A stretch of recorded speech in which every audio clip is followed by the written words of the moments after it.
नमस्कार, कैसे हैं आप सब लोग। फिर एक बार साई श्रद्धा सबूरी चैनल से मैं आपके होस्ट स्वर्णाली आप सभी साई भक्तों का बहुत बहुत स्वागत करती हूँ।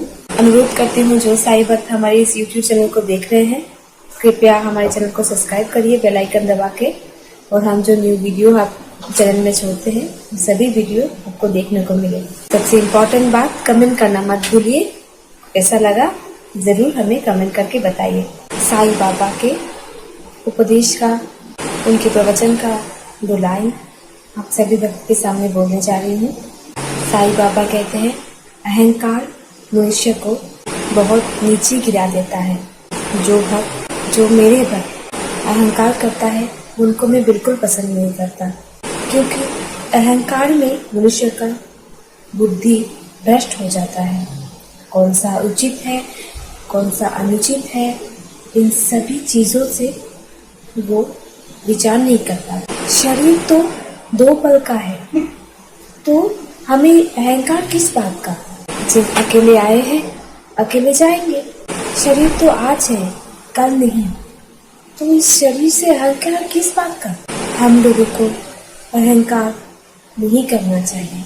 अहंकार मनुष्य को नीचे गिरा देता है, और जिसके कारण उस मनुष्य को ऊपर उठना मुश्किल हो जाता है, और मालिक का दर्शन तो बहुत दूर की बात है। अहंकार को त्याग दो, अहंकार को छोड़ो, अन्यथा जीवन में कोई सफलता प्राप्ति नहीं होगी, क्योंकि तुम्हारा अहम तुम्हें आगे बढ़ने नहीं देगा, और जब तक तुम आगे नहीं बढ़ सकोगे तब तक तुम्हें ईश्वर का दर्शन नहीं होगा।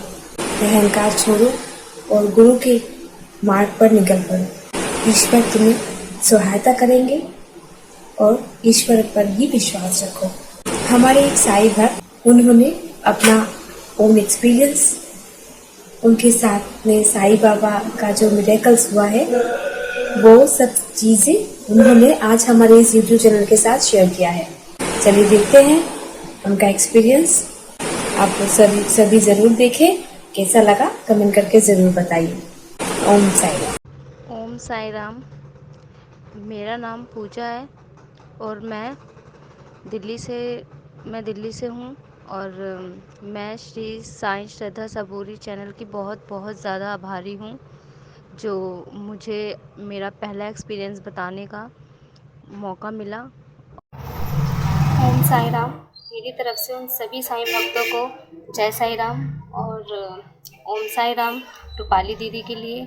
रूपाली दीदी का मैं बहुत बहुत थैंक्स बोलती हूँ रूपाली दीदी को, कि उनकी ही वजह से मुझे अपना एक्सपीरियंस शेयर करने का मौका मिला साईं श्रद्धा सबूरी चैनल पे।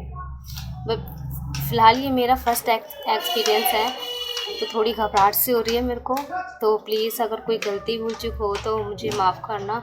और साईनाथ महाराज, आपसे भी मैं माफ़ी चाहती हूँ कि अगर मुझसे कोई गलती भूल चूक हो तो प्लीज़ आप माफ़ कीजिएगा।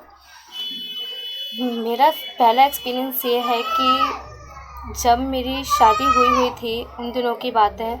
उस टाइम मेरे पे मतलब मेरे उस टाइम मैं और मेरे हस्बैंड सिर्फ अकेले ही थे, और हम पे कोई बेटी नहीं थी। उन दिनों ऐसे ही मतलब नए लोग थे, नई जगह थी, इतनी कोई सैलरी भी ज़्यादा नहीं थी मेरे हस्बैंड की। तो उन दिनों वीरवार आया, उन दिनों उस टाइम पे मैं साईं बाबा के व्रत रखा करती थी। लेकिन जैसे जैसे मगर एक दिन ऐसा आया, एक वीरवार पे हाथ में जिसे कहते हैं ना 1 रुपया, वो भी नहीं था हमारे हाथ में। फिर सुबह मैं रोज़ की तरह उठ के मैं नहाई धोई। फिर मेरे हस्बैंड मेरे से बोले कि पूजा तू व्रत रखेगी। मैंने बोला हाँ मैं रखूँगी। तो मेरे हस्बैंड ने मुझसे ये कहा कि तू व्रत रखेगी, लेकिन बाबा को भोग लगाने के लिए हमारे पास तो फ़िलहाल कुछ नहीं है, क्योंकि वाकई मेरे घर में कुछ नहीं था, ना आटा, ना दाल, ना चावल, चीनी, चाय पत्ती, कुछ भी नहीं था। पूरा राशन मेरा खाली पड़ा था, और जितने भी डब्बे थे ना उसमें कुछ भी नहीं था, यहाँ तक कि आटे का ड्राम भी खाली था। बस मैंने अपने विश्वास पे मैंने अपने हस्बैंड से ये कहा कि कोई बात नहीं, खाने के लिए राशन ही तो नहीं है, लेकिन मेरे पास पानी तो है। कोई नहीं, शाम को मैं व्रत ज़रूर रखूँगी, और शाम को मैं पानी ही खुद पीऊँगी, और पानी ही मैं बाबा को पिलाऊँगी, और लेकिन मैं व्रत रखूँगी। अब मैंने अपने हस्बैंड से शायद ये बात कह तो दी, लेकिन पूरा दिन मैं भी चिंता में लगी रही कि बाबा मैंने अपने हस्बैंड से ये बात कह तो दी है, लेकिन क्या शाम तक मैं आपको क्या खिलाऊंगी। मतलब मुझे मेरी टेंशन नहीं है, कोई बात नहीं, मैं तो पानी भी पी के सो जाऊंगी, लेकिन बाबा मैं आपको क्या खिलाऊंगी शाम को। फिर धीरे धीरे शाम हुई। वहाँ पे सभी लोग मतलब हमारे लिए अनजान थे और हम उनके लिए अनजान थे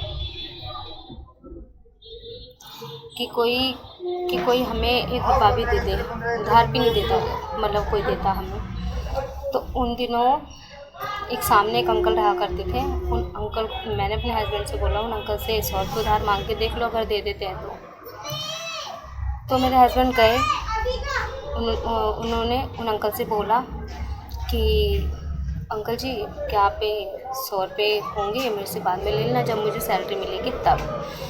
तो उन अंकल ने बोला कि बेटा शायद अगर आप पहले आते तो शायद मैं दे देता, लेकिन अभी तो मेरे पास है नहीं, और कुछ मेरा भी उधार था दुकान पे, तो वो मैं अभी कटवा के आ गया और अब मेरे पे पैसे नहीं। मैंने सोचा कोई बात नहीं। फिर मेरे हस्बैंड आए वही चेहरा लटका के कि नहीं हो पाया, अंकल ने मना कर दिया थे लेकिन अब नहीं है। फिर शायद मैं भी थोड़ा सा मुझे भी बुरा लगा कि बाबा मैं आपको क्या खिलाऊं, समझ में नहीं आया कुछ।